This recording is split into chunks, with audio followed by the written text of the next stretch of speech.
What's going on, boys and girls? This is Taylor, and today I'm bringing you a pretty cool little MOAB gameplay with a striker that I got, but I kind of want to talk about in the infected game mode as of late, and there have been people complaining about boosting and things of that nature, and really, I think that this is kind of a problem that shouldn't take more than a few seconds to solve. The biggest thing that you can tell that Infinity Ward tried to do with Infected to eliminate people camping and just sitting around with their friends in a big group for the survivor side is the throwing knife. They figured, and rightly so, that if the zombies or the infected players have a throwing knife, then that's really going to give them an advantage, and people aren't going to be able to just sit in windows or in secluded little rooms with a small entrance and just sit there and hose down a small area and win easily. And they were right. They were correct to assume that people would just hide and camp in groups of 3 or 4 and then just win every round. And so I think that it's good that they took the initiative and they put throwing knives in there because the way that the game currently is, without throwing knives, it just wouldn't be tenable for the zombie team. It just wouldn't be fun, honestly, just to get absolutely mowed through over and over and over on certain maps where it's just very, very easy to find a place to camp. So I kind of want to suggest something that I think could fix the frustrations of both the zombie players who have to deal with the players who just camp and shoot at the same doorway the whole time, and it would also relieve the frustrations of those players who are trying to camp and get really far, but they keep getting hit by lucky throwing knives. So I think the first thing that you have to do is eliminate the throwing knife. Now, you're probably saying, hey, what's the point of being a zombie player? It's not even going to be fun without a throwing knife.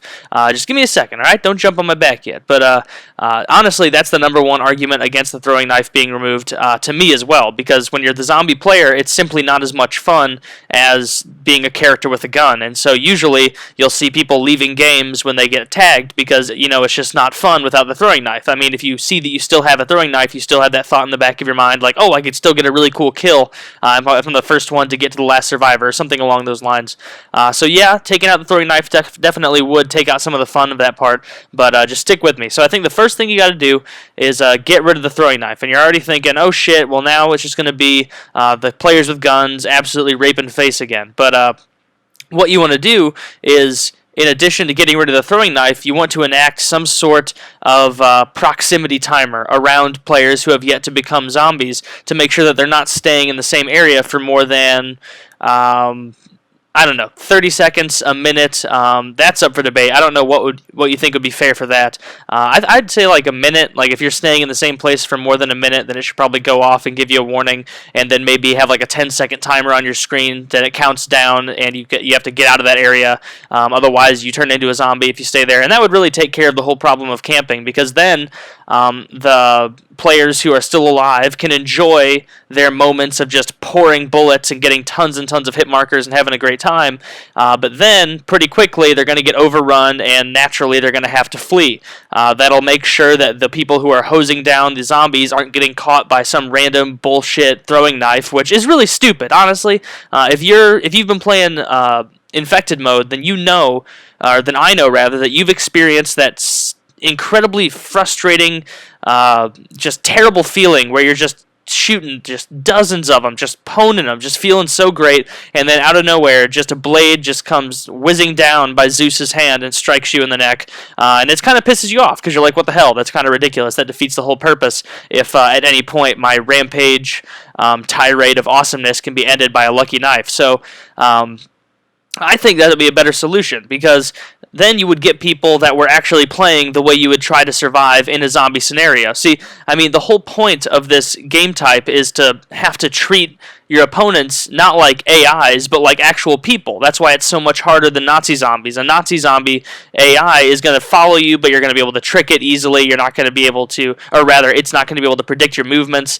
And that was supposed to be the big fun part of this game type, where it gets down to like the last 4 or 5 people, and then they have to work together in a group of 4 or 5 and work around the map and defend against themselves and cover their edges. And meanwhile, the opposing team is using their intellect as a non-AI person to, outflank them and try and do their best. And so then it becomes a battle of strategy, and it's a lot of fun, and it's really cool.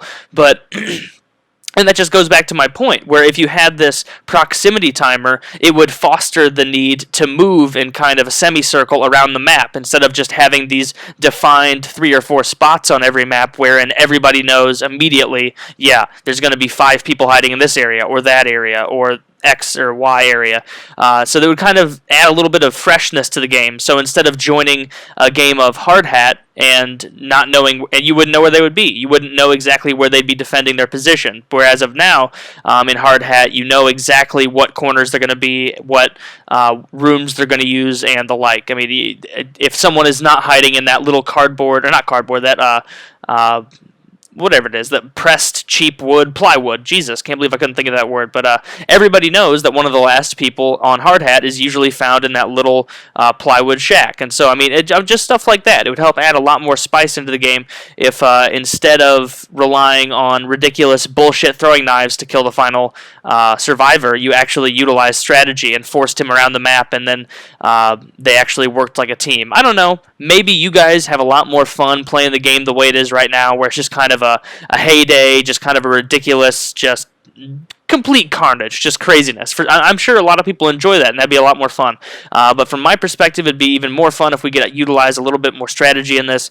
And so that's my opinion. I think that instead of having throwing knives, they should get rid of those and then enact some sort of maybe 10, 15-foot small room size proximity on the players in order to make sure that it's an exciting and strategy-filled game. I hope you guys enjoyed the video. If you did, please leave a rating.